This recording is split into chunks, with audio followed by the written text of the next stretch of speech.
Welcome back to The Look and Sound of Leadership, an ongoing series of executive coaching tips designed to help you be perceived in the workplace the way you want to be perceived. I'm Tom Henschel, your executive coach, and today we're talking about mastering nerves. Ashish was both thrilled and terrified. Ashish held a senior position at a global law firm because he had expertise in an arcane field of economic analysis.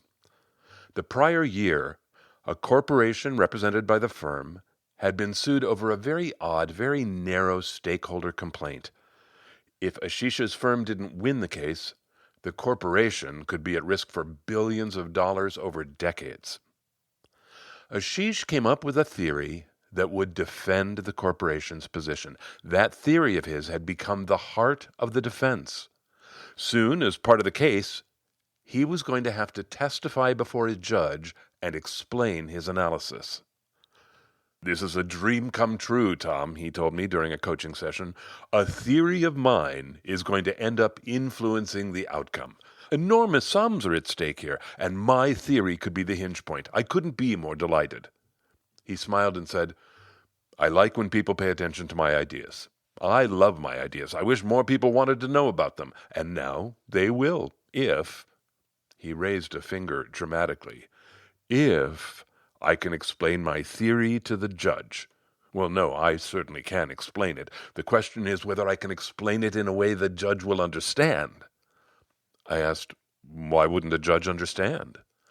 He blew out a breath and shook his head. "My nerves. I used to get very nervous. I would babble. The worst word salad you've ever heard. If that happens in front of this judge, that would put the case at risk." "Is that a possibility?" I asked. "That you would babble in front of the judge?" Maybe not," he said. "I haven't had an attack in a long time now, but I remember how it felt when I did. I watched nonsense come out of my mouth. I couldn't stop it. I knew it was happening. Well, except this once. I've never forgotten this. I haven't told this story in a long time. This was a heart-stopper, Tom. I was making my first presentation to the board of directors at a company where I'd been barely a year. I'm standing at the end of the conference table. My slides are on the screen. I go through my spiel. And when I finish, I see a sticky note on the table next to my computer, and I think, that wasn't there before. It's in my admin's handwriting. I read it. It's fine, no big deal. But I cannot figure out how it got there. So after the meeting, I ask her, where did this note come from? And she looks at me like maybe I'm not well, and she says, "I handed it to you." And I say, "You did? In there? In front of the board?" And she says, "Yes, in front of the board." Tom, I had no memory of her ever being there. She told me she walked in from the back of the room and walked the whole length of the table, and I never saw her. Whenever I think about it, it's hard to believe your mind can do that to you. How frightened must I have been to not even see her? "Like you blacked out," I said. "But kept talking, evidently. I asked around afterwards. Nobody noticed anything. I must have gone into some kind of trance. I don't know what happened. And that's scary, too. What if that happened again?" I asked, "Is there reason to worry? You said you hadn't had an attack in a long time. I understand why it would be on your mind, but it seems you're managing it, but maybe not." "No, I think I am," he said. "I remind myself of something I said to one of my daughters when she was young. I think I made it up. Maybe I read it somewhere. In any case, she used to get so nervous she would vomit. And one day I said to her, 'Look, whatever is going to happen is going to happen. And once it happens, then you'll deal with it. But right now, all your worries about what's going to happen, they're just made-up stories. It's not real. And it seems your stories have pretty unhappy endings. I wonder if you could write yourself a happy ending.' And that is how I coach myself against my nerves. Write a happy ending. Create a positive outcome. Think, people are going to like this. which is not that hard because I really do like talking about my ideas. It's why I still lecture at 2 universities. I love talking about my ideas. It's not hard to create a happy ending. They're going to love this lecture, or they're going to support my position, or whatever. I can picture a good outcome.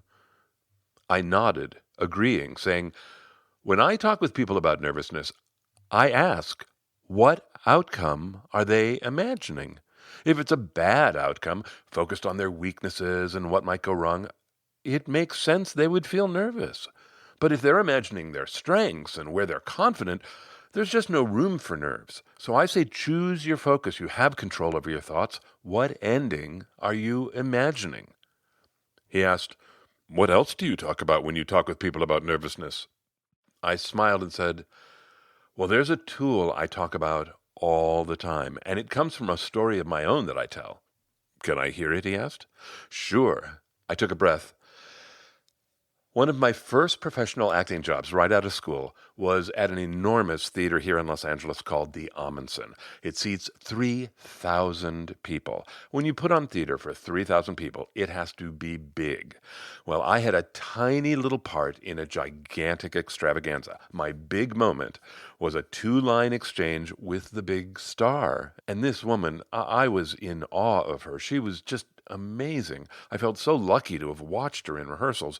So anyway, one night, I say my first line, and I see her reply, but I couldn't hear her reply. It was like she was on mute. And I say my second line, and she does what she always does, so I leave like I usually leave, but I could not hear her. I had gone deaf.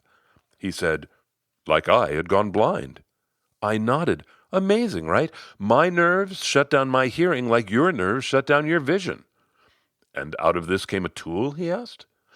Yes, because I needed something fast. I was thinking if this happened again the next night, my career is over. I was freaking out. So I asked myself, okay, you couldn't hear her. What could you hear? And I knew the answer right away. I was hearing my self-critical voice. I knew that voice. I had named that voice. I called that voice Nasty. Nasty said all the things that scared me. Things like, she doesn't think you're much of an actor, and you're really over your head here, Buster, and you are making no impression here at all, you know. Nasty was scary, and Nasty had become louder than that actress I adored. That's what I could hear. So here's what I thought to do. I made up a sock puppet, a really soft, goofy, harmless little thing that I could make talk by quacking my hand, and I put Nasty's voice in the sock puppet. So it still said everything that scared me, but it was a sock puppet, and it was outside me. That became important for me. Having the sock puppet separate from me meant Nasty wasn't inside me anymore. It wasn't part of me. It was out there. And suddenly I had 2 voices I could choose between. I could choose to listen to whatever was happening in front of me and be present, or I could choose to listen to my sock puppet and feel hijacked. I had choice. He nodded. Hijacked, like I was in that boardroom. After we both paused, I said, a lot of people think their nerves mean something. If they feel nervous, it must mean bad things are going to happen. But that's not what nerves mean at all. You can be nervous and still do just great. Nervousness is just a condition in the body, like hunger, like thirst. You can be hungry and thirsty and still do your job, right? Well, you can be nervous and still do your job. That's a revelation for some people. She said, it makes me think of something my wife has been saying to me for years. It's not your car. She first said it because we used to live near a neighbor whose car alarm went off all the time, and it used to infuriate me. And she'd say, but it's not your car. She was saying, let it go, let it be, get on with your life, do the task at hand, whatever that is. Never mind the alarm, it's not your car. Just like you can be nervous and still do your job. Do both, it's okay. I said, I like it's not my car, that's helpful. He said, and I like your sock puppet. Ashish enjoyed the experience of giving testimony in front of the judge. To him, the experience was an exciting intellectual jousting match. Mastering his nerves allowed him to focus and show up with the look and sound of leadership. As I was writing this episode, it occurred to me that over my 30 years listening and talking with people, I've probably talked about nervousness more than any other topic. I've gotten to see which tools people consistently find the most helpful.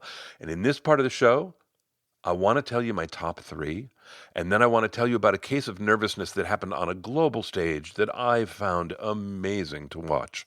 Okay, you ready? So first, the top 3 ideas to help you master your nerves. Number 1, celebrate incremental improvement. If you want to master your nerves, you need to notice yourself getting better, no matter how small the win. If you say one less celebrate.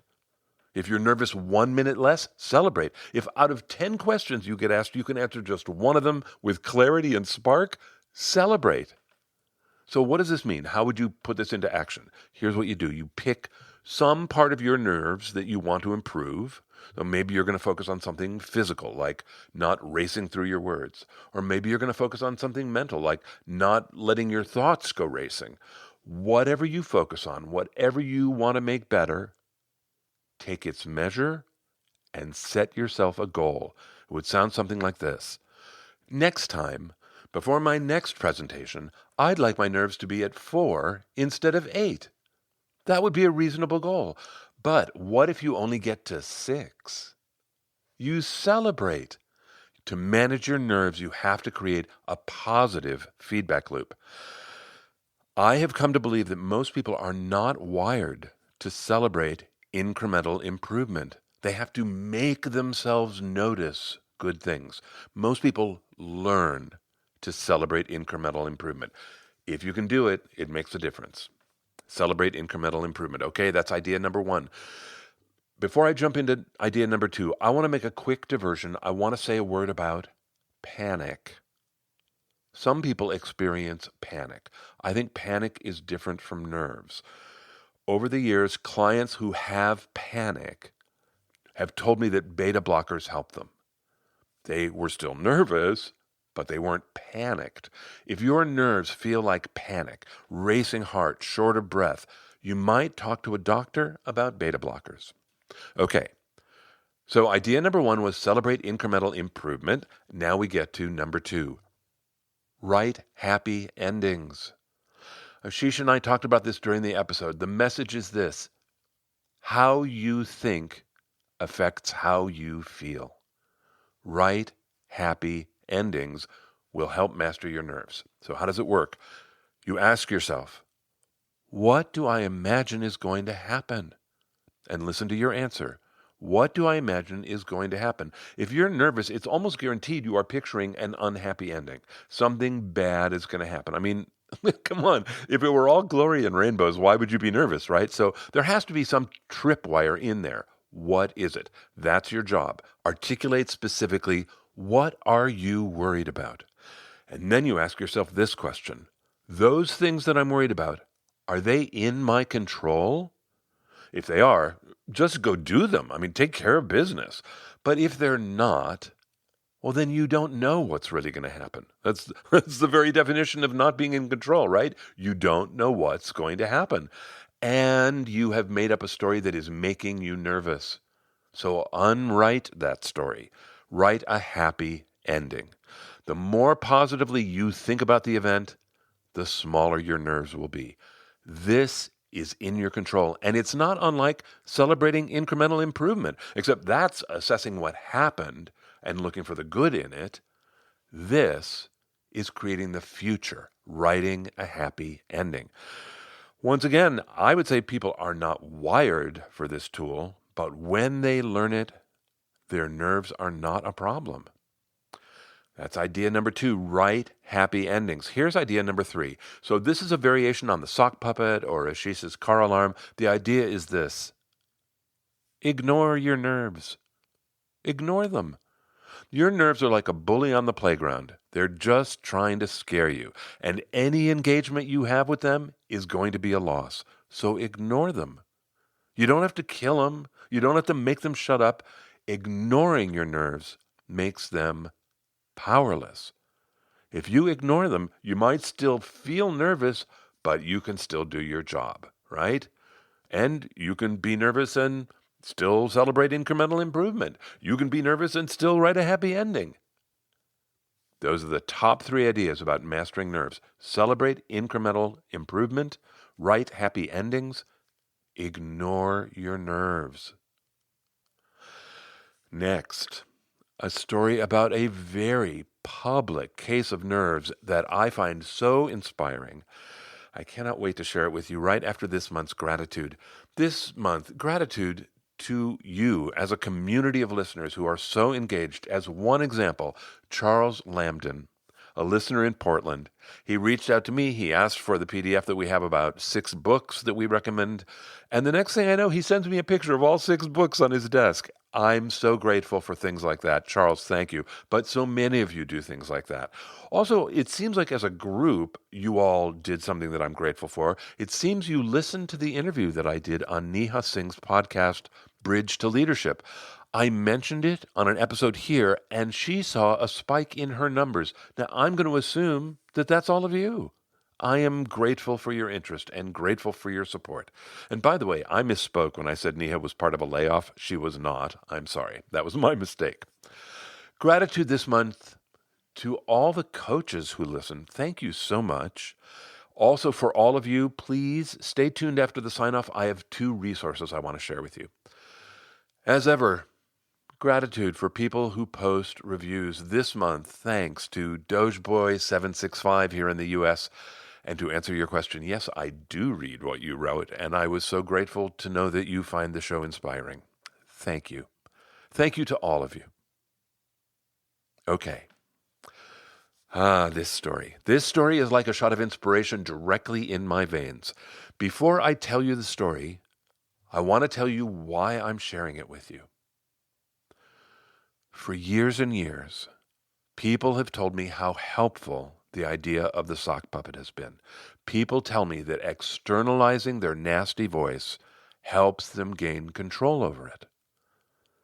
This story is about a woman whose anxiety hijacked her on a global stage in front of millions of people. Her anxiety started speaking for her, saying things she did not want to say, and the story is about her heroic struggle.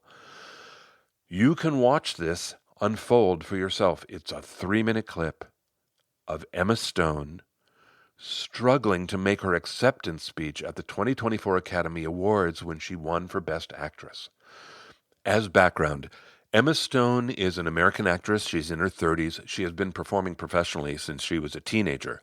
And all that time, she has been battling anxiety. She talks openly about how when she can control her anxiety, it becomes a fantastic creative tool, but sometimes she can't control it, and those are bad experiences for her. Well, during this little clip, Emma Stone is wrestling her anxiety in real time, in full view of all of us. When you watch it, the link is in the show notes. When you watch it, here's what I think you'll see. It's the Academy Awards, Best Actress category, close-up on all 5 nominees. The envelope opens. The name is called Emma Stone. And now the close-up is just on her. The camera's right in her face, and it is plain she is not happy. She is flooded with feelings. You can see them flashing across her face, and none of them are happy. Her anxiety is in control right there. And she gets out of her chair. She starts hugging people, so now we're seeing her from behind. And the next time we see her face, she's climbing up the stairs, and she is weeping. And these are not happy tears. And as she's climbing, she says, "My dress is broken." And I thought to myself, her dress? Really? Is that the top thing on her mind at this moment in her life? Her dress? I thought, that is her anxiety talking. When she finally gets to the microphone, you'll see she's fighting tears, but she's doing okay. And then she gasps and she winces and she says, "Oh boy, this is really overwhelming." And she means it. She is being overwhelmed by her anxiety. You can see it. And her anxiety speaks for her out loud. Her anxiety starts to make an apology. And she just shuts her mouth and she shakes her head no. And then her anxiety says, "My voice is a little off." And she interrupts it and says, "Whatever." And suddenly, Emma Stone is there. It's amazing. The anxiety is gone until it's not. It flares up again, and suddenly Emma Stone says, I don't know what I'm saying. I'm totally... And she shakes her head again, and she goes, okay. And boom, she wins again. What moves me every time I watch this clip is imagining the years of struggle it must have taken her to get to that place, to get to where her rational brain could register that her anxiety was speaking, and there on a global stage, at the pinnacle of her profession, at the moment when all the eyes of the world are on her and haters are inevitable, she faces down her anxiety. I think it's a lesson for all of us. She mastered her nerves. And you can too. The 3 ideas in this part of the show: celebrate incremental success, write happy endings, ignore your nerves. I wrote those 3 things in the show notes so you can grab them. There's also a link to the Emma Stone clip. And by the way, I just want to say the irony is not lost on me that my 3rd idea is ignore your nerves, right? Don't fight with your nerves. And then I tell you this story of Emma Stone fighting the hell out of her nerves. I shared that story as a vision of what I think mastery looks like.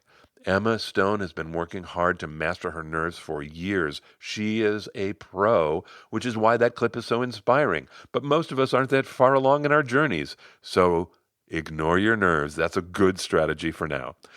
We have lots more tools to help you master your nerves. We just created a new category in the library called nervousness. So this episode is in that category, and 2 others, managing yourself and self-talk. Those are categories in the library, links in the show notes. There are lots of episodes you might listen to, but 5 in particular are Act As If, Choosing Persistence, Conquering Fear, The Executive Imposter, some really good tools in there, and The Many Parts of You. If you're having trouble with this whole idea of separating your nervousness, like into a sock puppet, The Many Parts of You might help you with that thinking. All right, that's it from me. Coaches, stay tuned. Until next time, I'm Tom Henschel. Thanks so much for listening.